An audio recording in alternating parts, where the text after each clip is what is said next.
Om Om Shrim Hrim Klim Glaum Ganganapataye Varavarada Sarvajanam Me Vashamanaya Swaha. Om Shrim Hrim Klim Glaum Ganganapataye Varavarada Sarvajanam Me Vashamanaya Swaha. Om Shrim Hrim Klim Glaum Ganganapataye Varavarada Sarvajanam Me Vashamanaya Swaha. Om Shrim Hrim Klim Glaum Ganganapataye Varavarada Sarvajanam Me Vashamanaya Swaha. Om.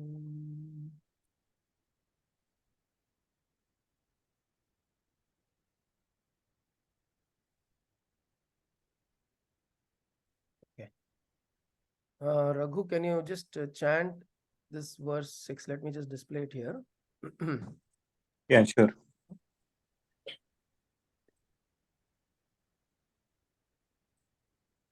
Okay. Can you chant? Yeah. Tvam gunatrayatitaha, tvam avastatrayatitaha, tvam dehatrayatitaha, tvam kalatrayatitaha, tvam mooladharastitosi nityam, tvam shaktitrayatmakaha, tvam yogino dhyayanti nityam, tvam brahma, tvam vishnustvam rudrastvam indrastvam agnistvam vayustvam suryastvam chandramastvam brahma bhurvuvasvarom. Very nice. Srividya ji? त्वं गुणत्रयातीतः त्वम् अवस्थात्रयातीतः त्वं देहत्रयातीतः त्वं कालत्रयातीतः त्वं मूलाधारस्थितोऽसि नित्यं त्वं शक्तित्रयात्मकः त्वां योगिनो ध्यायन्ति नित्यं त्वं ब्रह्मा त्वं विष्णुस्त्वं रुद्रस्त्वं इन्द्रस्त्वं अग्निस्त्वं वायुस्त्वं सूर्यस्त्वं चन्द्रमास्त्वं ब्रह्म भूर्भुवस्वरोम्. Very nice. Hari Om Chandra Mama. Hari ओम. Hari Om. चल रहा नहीं है? त्वं गुणत्रयातीतः त्वं अवस्थात्रयातीतः त्वं देहत्रयातीतः त्वं कालत्रयातीतः त्वं मूलाधारस्थितोऽसि नित्यं त्वं शक्तित्रयात्मकः त्वां योगिनो ध्यायन्ति नित्यं त्वं ब्रह्मा त्वं विष्णुस्त्वं रुद्रस्त्वं इन्द्रस्त्वं अग्निस्त्वं वायुस्त्वं सूर्यस्त्वं चन्द्रमास्त्वं ब्रह्म भूर्भुवस्सुवरोम्. Hari Om. Super. So we saw Tvam Gunatrayatitaha, Avasthatrayatitaha, Dehatrayatitaha, Kalatrayatitaha. All the four we saw. And why? And we saw how they are in a way connected in our experience. Gunatrayatitaha, Avasthatrayatitaha, Dehatrayatitaha, Kalatrayatitaha. Now, Mooladhara Sthitosi Nityam. See this whole verse, if you notice, he is the Rishi, Ganaka Rishi, is pointing out to different experiences that we have of the body, of the mind, of the self, of time, of space, of the various devatas, all of that. And he is saying that you are all that. Now, why is this important? This is important because it's like a reminder. It is a reminder for the individual to go through this process of reminding ourselves. Like, for example, in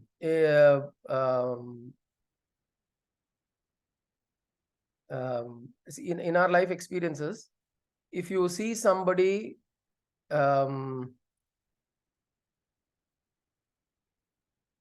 an example, okay.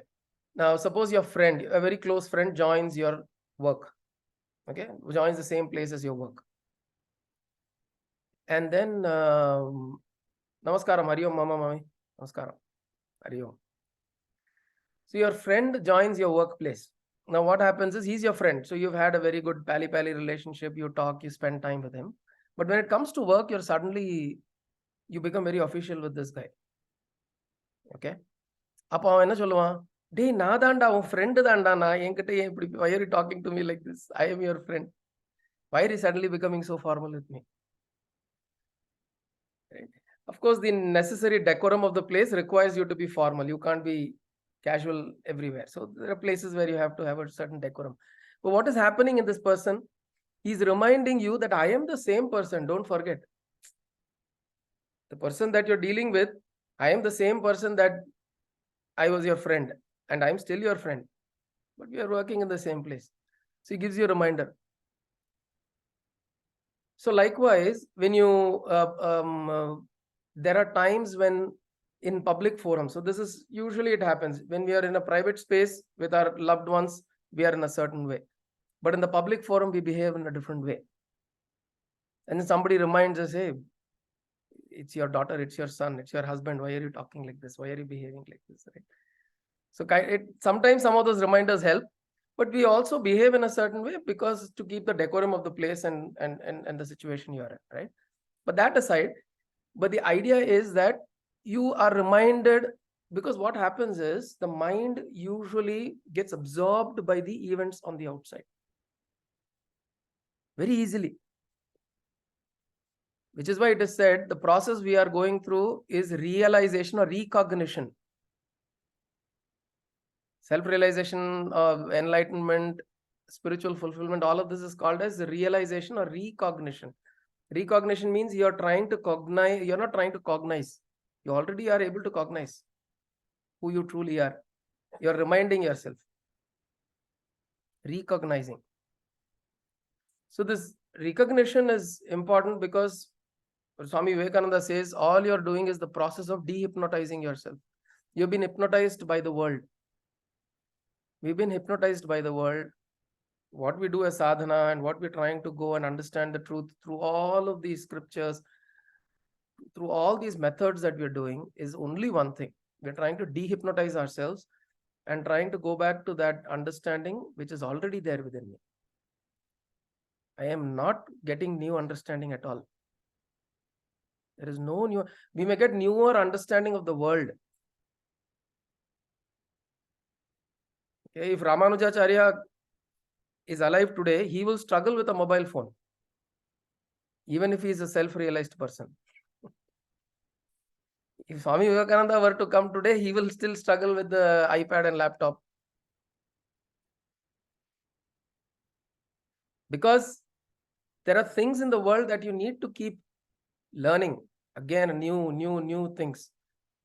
Doesn't mean that if somebody is a completely realized person, you give him something new on the outside world, he'll suddenly understand everything.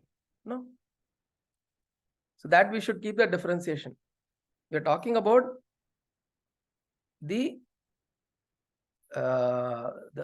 recognition within us, what I truly am, what is changing and what is not changing. This recognition is what we're working on. Right? So what we are doing through this process is we are reminding that wherever we see, it is the same Brahman. Tvam Rudrastvam Agnistvam Vayustvam Indramastvam Brahmabhur Bhuvaswarom. So you're all of this. I am seeing you everywhere. I'd like to see you everywhere. I'm reminding myself constantly. I like to see this constant presence which is always there.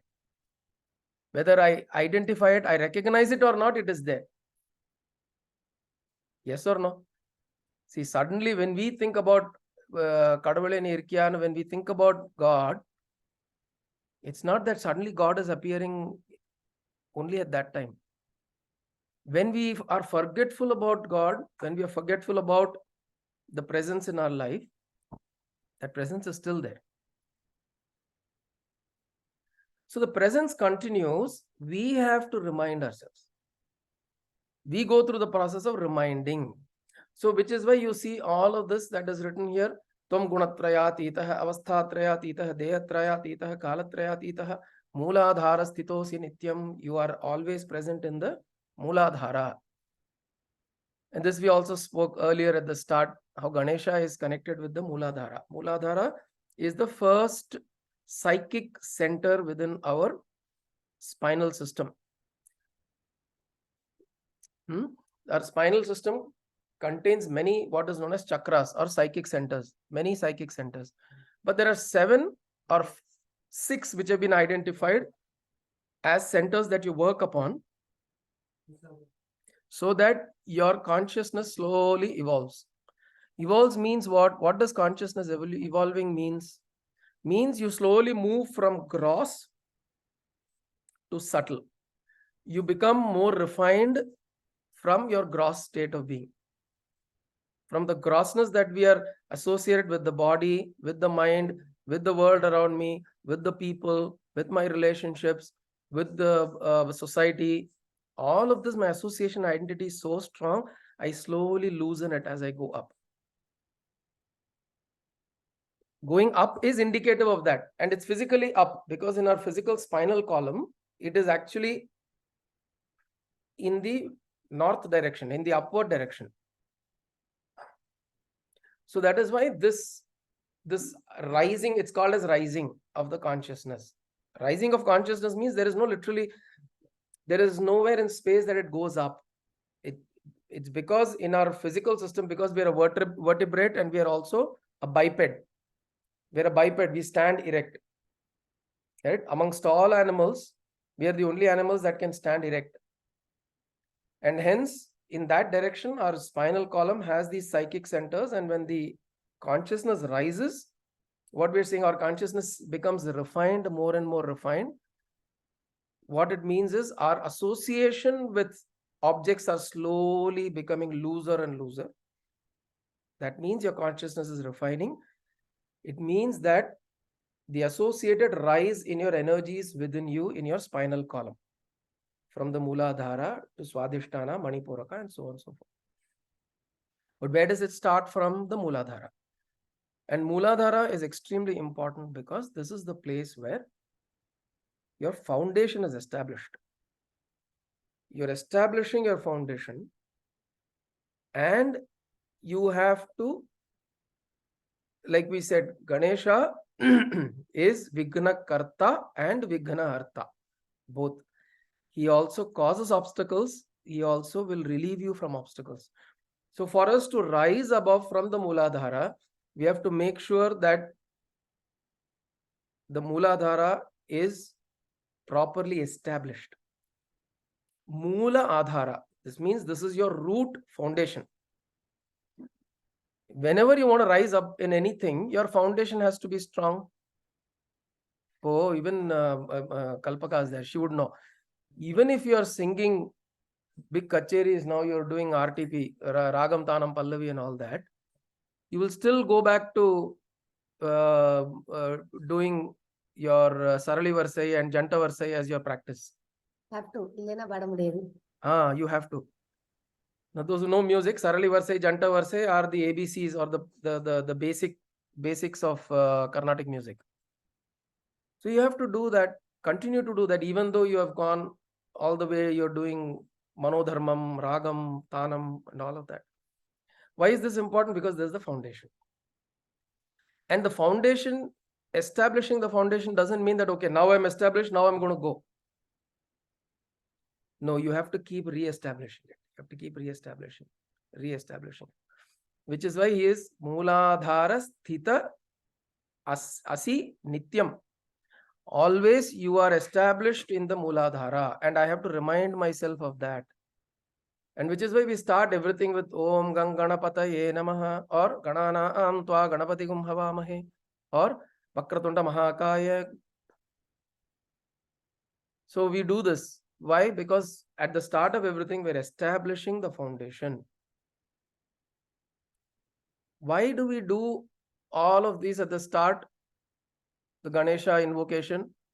Because if I want to get into something, like for example, if I want to sit down and I want to do a Lego block, I want to build Lego as an example. Okay. I've got 100 Lego blocks and I have to build some structure. If I have to go and sit and do that, I have to prepare myself, right? I have to put my mind at a place of focus. I have to bring my body at a state of ease. I have to make sure that I set up the Lego blocks. I mean, I have to bring all those content together. I have to make sure that the environment is all, there is enough light, there is enough air and all of that. I establish myself properly and then I start doing this work. Right? So as simple as something, when I mean simple, as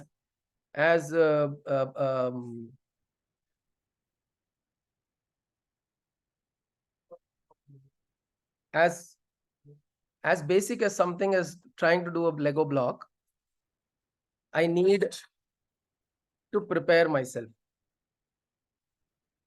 which means I have to establish the foundation. And that is why I have to invoke Ganesha. Now, when I'm doing all of this in a process way, I'm invoking Ganesha. In a process, I'm invoking Ganesha. I may not be saying the mantra. I may not be saying Lego block pandradhukku munadi. I may not be sitting there and say, oh, Trayambaka or Ganana Amtwa Ganapati. I may not be doing that. I may not be saying the chant, but the process that is of establishing everything so that I can start work on what I want to work, that process is Ganesha. But if you do it with the identification of a certain entity or an energy form, then there is a certain association. Otherwise, it will always be the process. You'll do different things. Like, for example, if you're wanting to sit and study something, you will also do similar things. You'll make sure that there is enough light, there is enough seating, there is nobody disturbing you, you're sitting in a silent place, you're having enough breeze, all of that, and then you will sit and you'll make sure the doors are closed, nobody's bothering you, you'll sit to study. This process is of establishing the foundation. This, if you notice, is required in everything that we do. But if you do it with certain conscious awareness, which is what a mantra allows you to do. When I sit down and I say, Om Gananaham Tva Ganapati Havamahe Kavim Kavinam Upamashravastamam Jyeshtarajam Brahmanam Brahmanaspadana Shrinvan Nutibhisi Dasadanam Om Shri Mahaganadhipataye Namaha. 15 seconds, right? If I take 15 seconds to just do that, close my eyes and do that, I am consolidating myself. I am bringing all the energies and focus. Whatever is needed to be done, I bring that and I sit there and do that. And you will notice it will be very beautiful. Obstacles that would otherwise keep coming will not come. It will slow down. It will slowly dissolve. Obstacles, Adi Bhautika, Adhyatmika and Adi Daivika, they will all slowly start dissolving. This is why it is important. So Mooladhara Sthitosi Nityam is you are established in the Mooladhara. You are the foundation where I am invoking you. Every time I want to do something, I invoke you. One second and Om Ganganapataye Namaha. Stand, say that, and then do whatever you want him to do. Right? So, in fact, this is why you notice in Vishishtadvaitam, Ganesha is not recognized as a deity. But later, because it's Shiva Putra, right? So Vaishnavas, we don't kind of have, in temples, you don't have Ganesha and all. But slowly they've recognized Ganesha's importance and they called Ganesha as Tumbikkai Alvar. They didn't like the name Ganesha or Ganapati. So they gave him a name as Tumbikkai Alvar because everybody in the Vaishnava Sampradayam is an Alvar. So you invoke the Tumbikkai Alvar. So invoking the Tumbikkai Alvar is acknowledged even in the Vaishnava faith, which is only Narayana and Vishnu, right? Shiva is not recognized as as the primordial form. So there also, which means this particular process, I don't want to call it an entity or a person or a god or whatever. This process is important at every step of what we do. Be it the basic thing, like I said, like building a Lego block, or you're sitting to do a sadhana or a spiritual process. This is required. Why? You are establishing your Mooladhara. You're making sure you sit down and you make yourself foundation strong.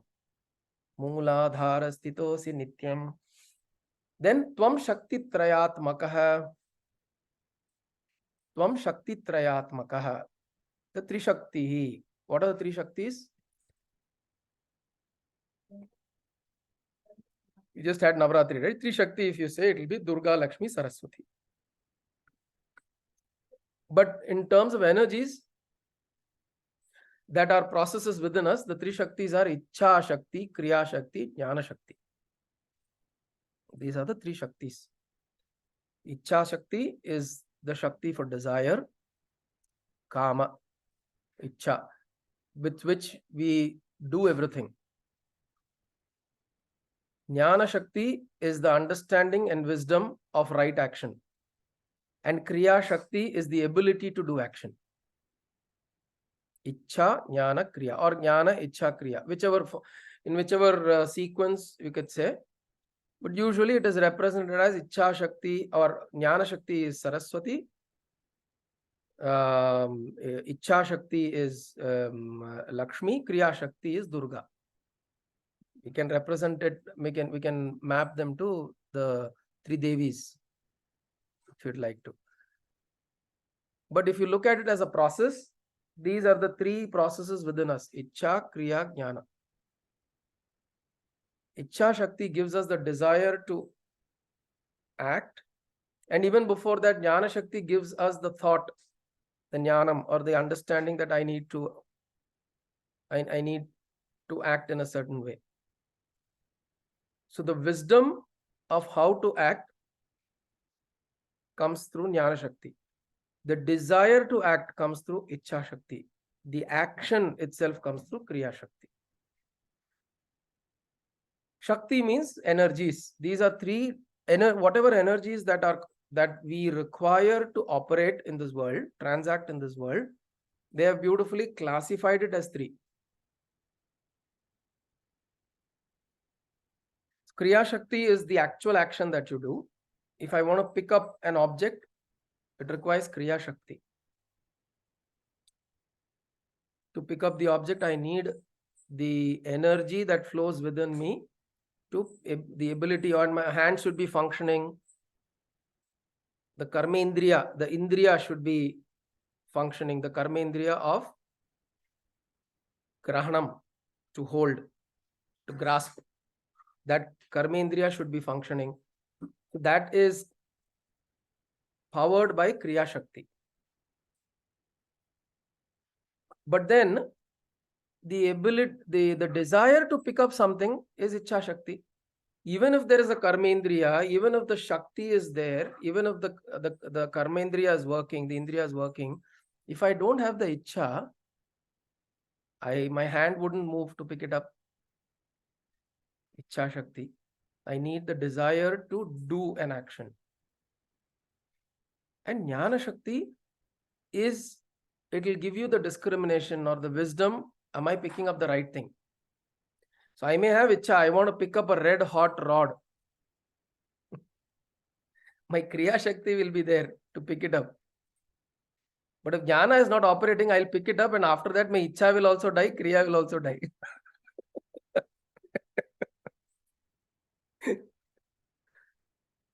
Right? So Jnana Shakti will give you the discrimination so that I'm able to make the right choice of actions.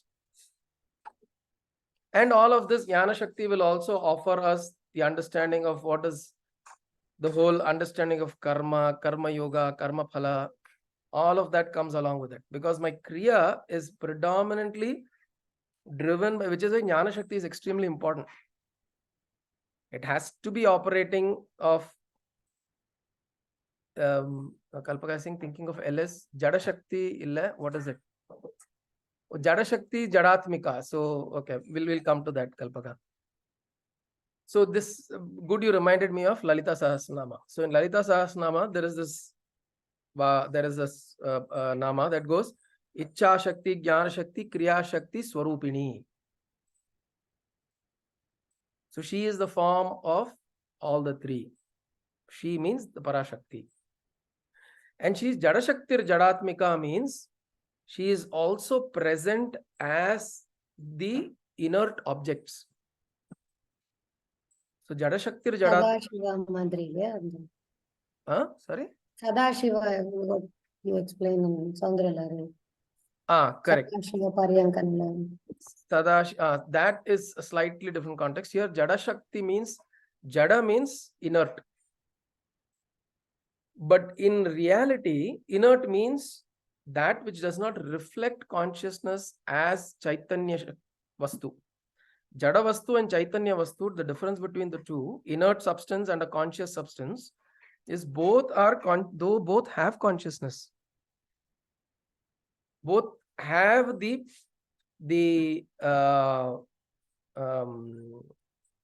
consciousness shines upon both of them. Consciousness is present in all of them, in Chaitanya Vastu and Jada Vastu.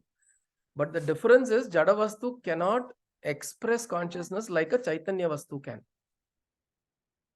A jiva, anything starting from a plant and an animal or a human being, animal, worms, insects, everything all the way up to the human being, these can reflect consciousness in different degrees. But in Jada, it does not. So which is why a difference between a rock and a living being, we call one as inert, the other is living and non-living. But what in Lalita Sahasranama he says is Jada Shaktir Jadatmika. So she is in the Jada Vastu, she is the Jada Shakti. She is also the Shakti that is present there, which they name as Jada Shakti. But it's just that it's not reflecting. But it will reflect if you do processes around it. Like for example, you take a stone, Karungal, you put it into a temple, you do a consecration process, that suddenly becomes a god. Correct? It was a rock somewhere on a mountainside or a hillside. That rock has now become a Shivalinga or a Devi or a Muruga or a Ganapati, and you worship, you hold it above you. So there is Shakti inside it, in the Jada Atma also.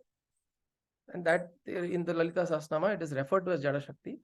But in conscious beings, in living forms, in beings which have the ability to reflect consciousness better,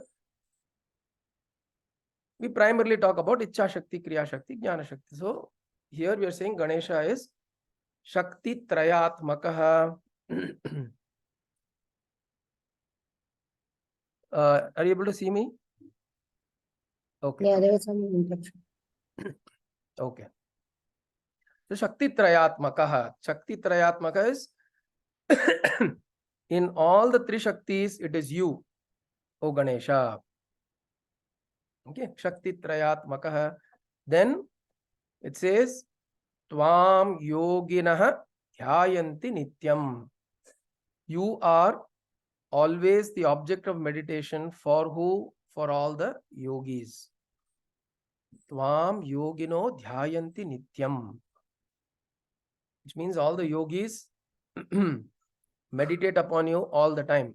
Meditate upon whom? Meditate upon the principle which is Ganesha, Ganapati, the principle, Atman, Brahman. Meditate upon that principle. So now what is that principle? The next shloka, the next verse, not the next verse, the next phrase indicates what that principle is. Again, as a reminder. Because it is not just Ganesha. Again, there are ways of looking at this, right? If we are so pleased with the form of Ganesha, the pot belly with the trunk, with large ears, elephant head and all that, we are pleased with that form, we can continue to meditate upon that form. If you are not drawn to that form, then think about whatever form you want to think about, whichever form it pleases you. The same things can apply to that form also.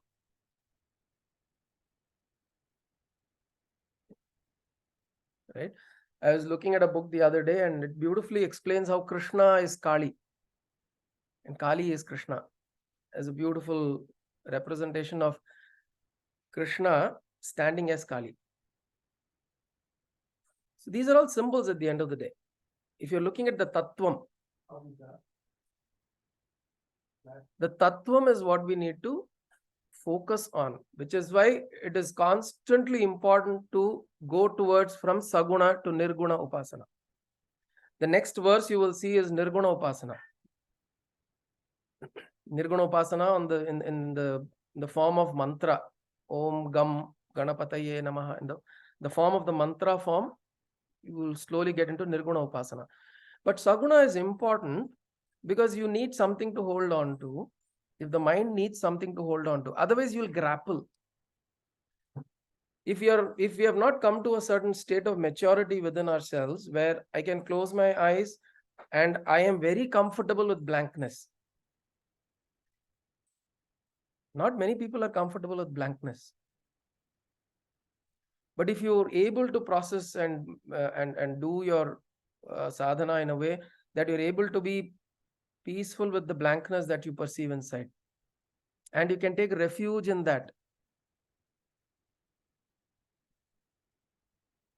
Buddham sharanam gacchami, dhammam sharanam gacchami, sangham sharanam gacchami. Gacchami, sharanam gacchami means taking refuge. So if I'm able to take refuge in some substance within me, I recognize it within me. It can be a form. Gurum sharanam gacchami. Or it can be Atmam sharanam gacchami. Brahmam sharanam gacchami. It doesn't matter. You decide what you want. You see where you are able to be without grappling. In a mind sometimes happens, it'll in desperation, your mind will be, ஐயோ அம்பாளை பத்தி யோசிக்கணுமா, ஐயோ முருகனை பத்தி யோசிக்கணுமா, ஐயோ யாரை பத்தி யோசிக்கிறது, கன்ஃபியூஸ் ஆகி அங்க வந்து டென்ஷன் தாங்க முடியல ஆயிடும். யாருமே வேண்டாம். Or you go and reach out to everybody and say, நீ ஹெல்ப் பண்ணு, நீ ஹெல்ப் பண்ணு, நீ ஹெல்ப் பண்ணு. The last time I asked you, you didn't help me. No point. No, I'm going to ask this person. It's a forever game. And somebody on YouTube will come and say that, you go and pray to this deity. Suddenly we found this deity in this. You go under a hill and there is one Narasimha that is there in Karnataka. You go with water neck deep. You go inside and you will go pray to him and everything will happen in your life. அவ்வளவுதான். அடுத்த ட்ரெயினை பிடிச்சி அங்க கிளம்பி போக வேண்டியது.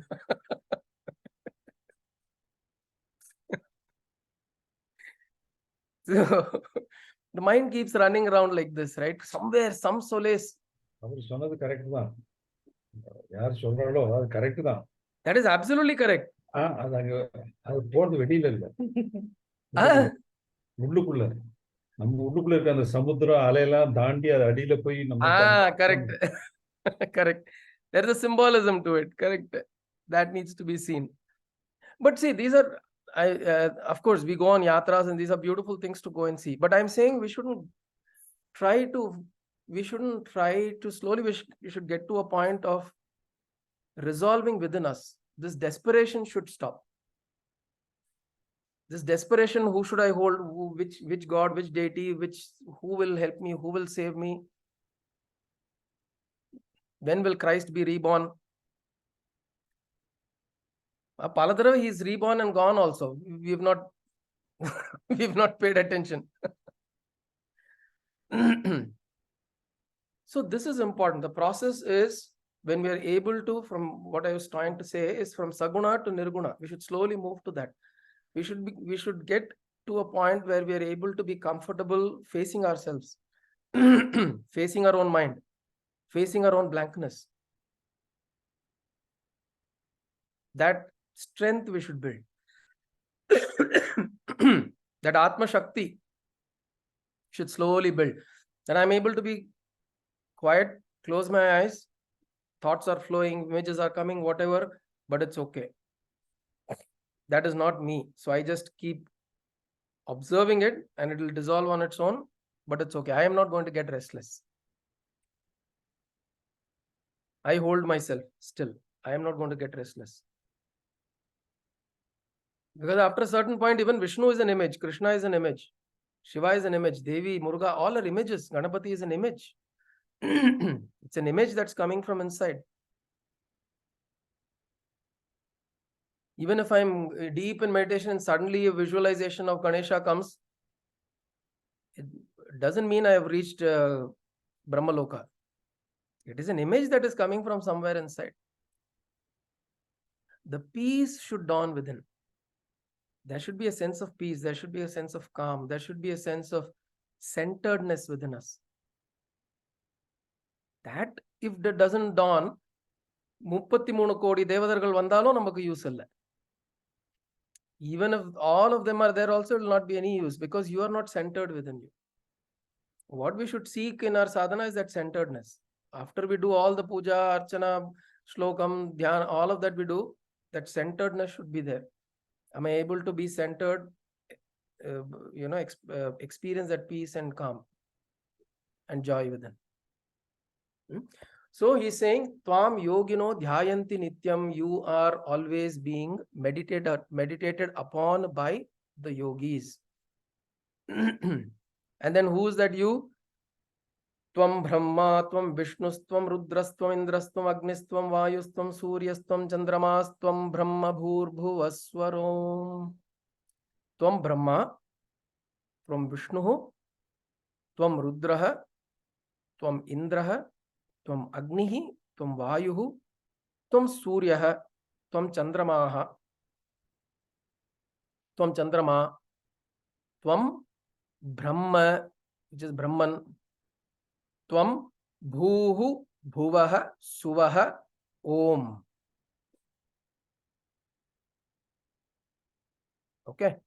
So if you see, there are the first part, you see there are 8 components there. Brahma, Vishnu, Rudra, Indra, Agni, Vayu, Surya, Chandrama. 8. Brahma, Vishnu, Rudra. These are 3: creative, sustenance, and the destruction principle. Then Indra, Agni, Vayu. These are the devatas that are governing the natural forces. Indra, Agni, Vayu. Then you have Surya and Chandrama.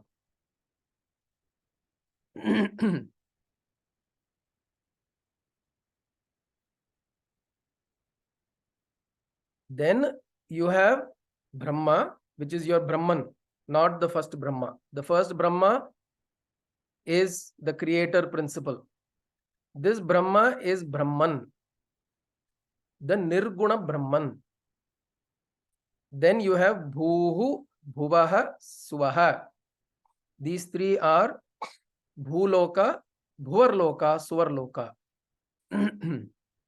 This appears even in our Gayatri mantra. Om Bhurbhuvaswaha.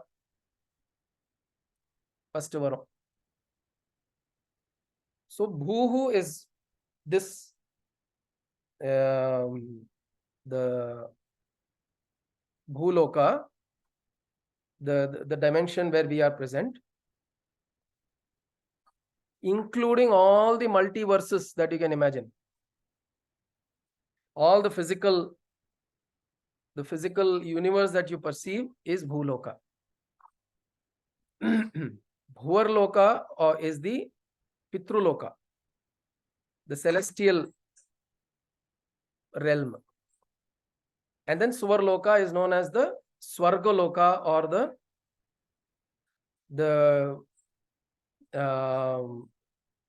where it's also known as a heaven. In English, the direct translation of Swarga is heaven, but Swarga is not necessarily heaven. Swargaloka is essentially the place where you are a bhokta. You experience all the joys of your, experience all the punya karma that you have gathered in the Bhuloka. Usually in the Vedic literature, it is assumed that the Jivatma goes from the Bhuloka to the Bhuvarloka, which is the Pitruloka. It spends some time in the Pitruloka. And then from the Pitruloka to burn out all the punya, it goes to Swargaloka, where you enjoy everything. The difference between the Patala Loka or the lower lokas, Atala, Vitala, Sutala, Patala, and all that. The difference between that is there you experience the pains of your kukarma or the wrongdoings. In Swargaloka, you enjoy the punya, the results of your punya or the sukarma. All the punyas that you have done, you enjoy the benefits of that. And punya kshine mrityaloke, you come back. Mrityaloka, which is bhuloka, you come back. After the punya kshina, the punya is exhausted, then you come back to bhuloka. Again, the process goes through. You gather karma, punya karma, papa karma, and so on and so forth. But what it says here is bhuhu, bhuvaha, swaha. These are all three lokas that are existing as physical lokas for the jivatma to go through. Of course, there are other lokas. The idea is bhu, bhuva, swaha. Then you have maha, janaha, tapaha, satyam. There are saptalokas that you go through. The saptaloka, the satyaloka is also called as brahmaloka, and then after that, there's nothing else. It's they'll say it is either Kailasha or Parkadal, the depending on what you would want to believe in, right? But in any case, the point is that these are all the lokas that are in the physical dimension. And Om, so it goes as Brahma Bhur Bhuva Swarom. Brahma is Brahman, which is Nirguna Brahman, the consciousness that is underlying, the conscious principle that is underlying everything. Bhuhu Bhuva Swaha and the other lokas are all lokas that are manifested.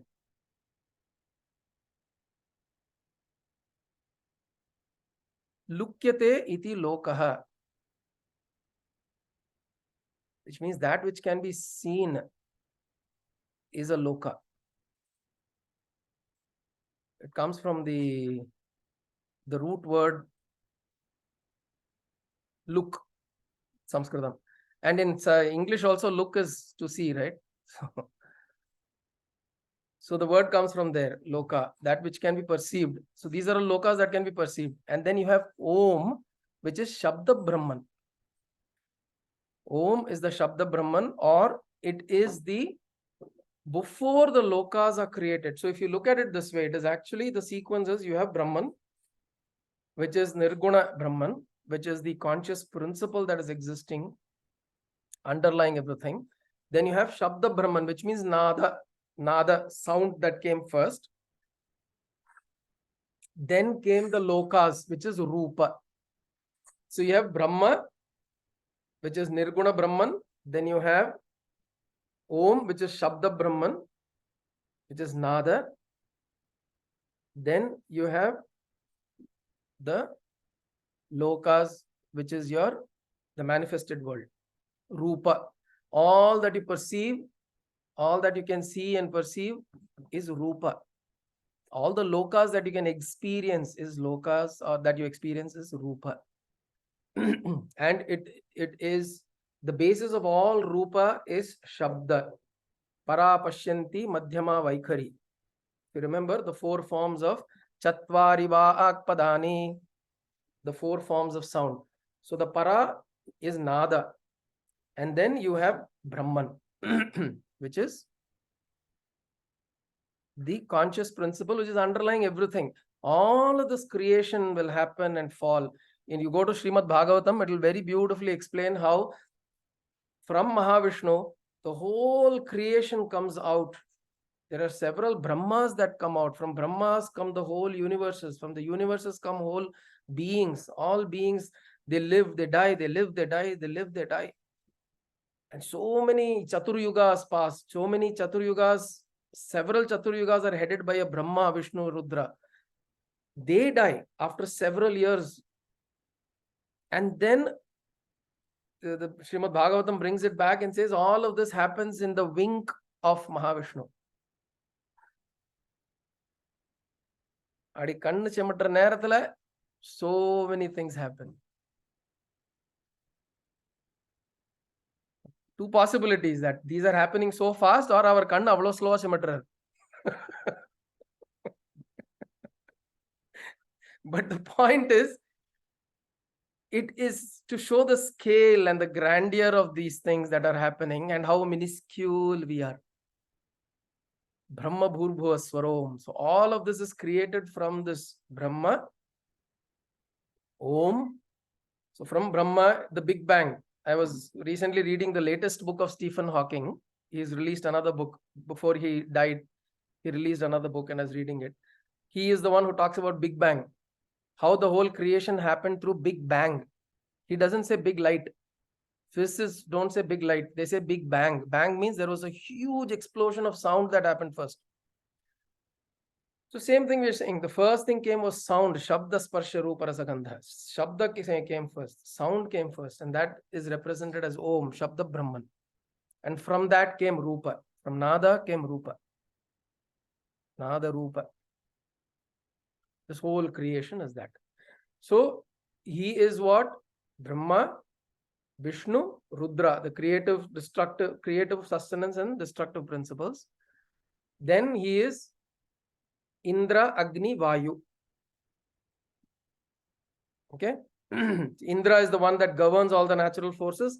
Agni is important because Agni is Purohita. Agni is the connector between the physical and the subtle realms. He's the connector. And Vayu. Vayu is because Vayu is the one that is the subtler realm. So from a realm, if you look at it, Agni does the connector and Vayu is the representation of the subtle realm, which means he's available everywhere in this universe, right? In that sense. And then you have the last two are Surya, Chandra, because these are the two other principles which have direct relationship to our functioning of our physiology. The Ida, the Pingala, the hot and the cold, the right and the left, all of the duality, they create the dualities within us. Tatanka Yuguli Bhuta Tapano Udupa Mandala. Tapana Udupa Mandala. So he is both the Surya and the Chandra. Chandramastvam Brahma Bhurbhuva Suvaha Om. You're all of this, which means everything that I perceive in my physical, in my mental, in my emotional, in my spiritual, in my energy levels, in the world that I see around, in the form of light, objects, in the form of sound. Not only this that I perceive, even when the body drops and it goes to a subtler realm, which is the Pitruloka, the Devaloka, and so on and so forth, everywhere it is the same principle, which is Brahman. Which is this consciousness, which is this Chaitanya, which is this Atma. This is existing everywhere as the single consciousness. Bahudha Vadanti.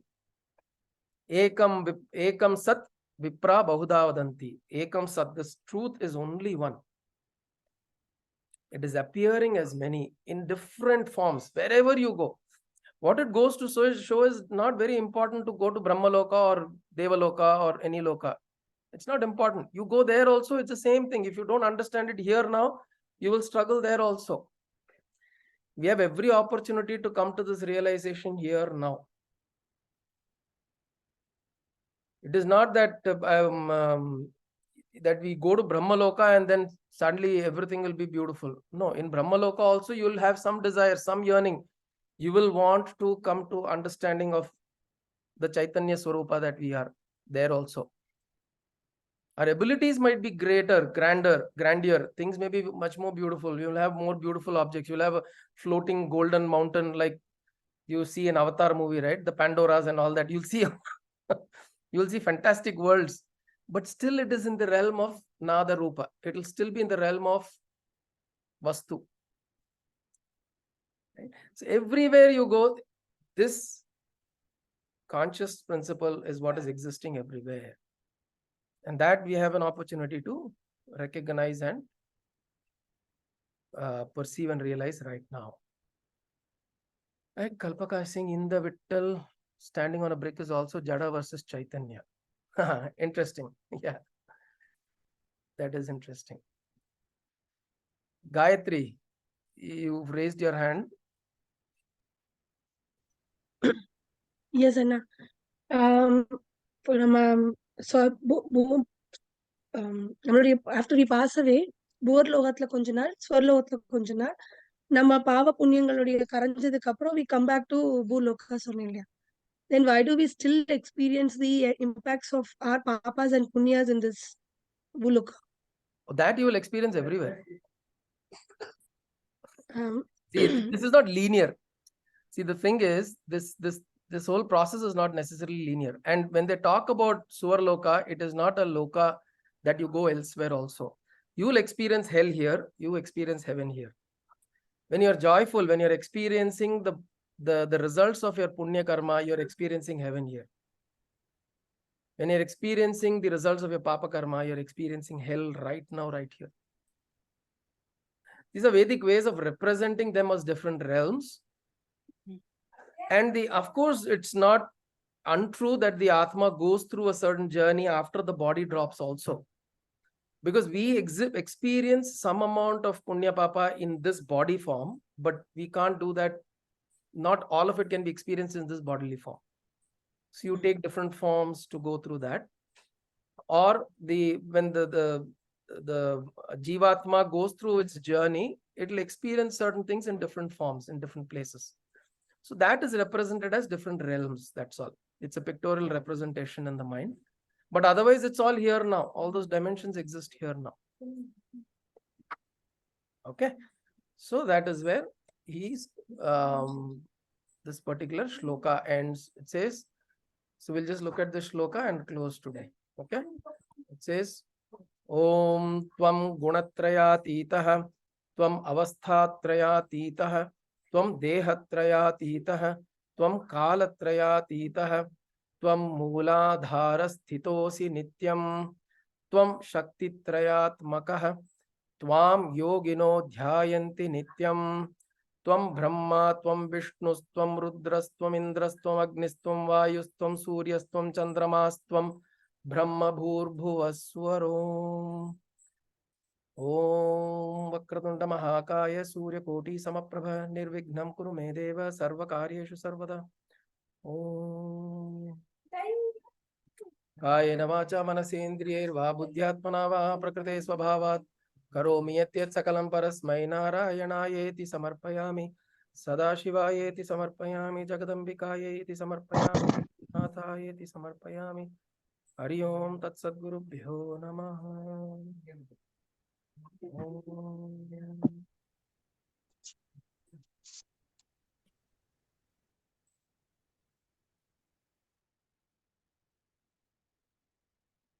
Hari Om.